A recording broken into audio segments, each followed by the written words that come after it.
এয়া জগন্নাথ মন্দিৰৰ ভিতৰ ভাগ। এয়া আমি বন্তি প্ৰজ্বলন কৰিলোঁ। এয়া জগন্নাথ মন্দিৰৰ ভিতৰ ভাগ। এয়া চাওক কি সুন্দৰ পৰিৱেশ, কি সুন্দৰ পৰিৱেশ। ইয়ালৈ আহি আধ্যাত্মিক ভাগত মনটো বহুত ভাল লাগি যায়।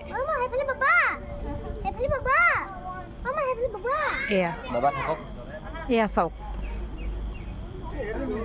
আহক আমি গৈ থাকোঁ ওপৰ ভাগলৈ।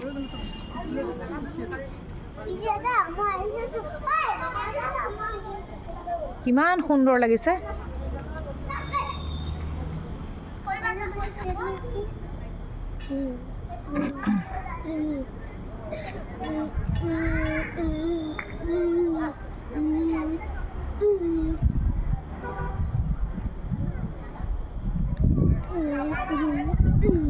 এয়া চাওক কিমান সুন্দৰ পৰিৱেশ, খুব সুন্দৰকৈ হাৱা মাৰি আছে, বহুত ভাল লাগিছে।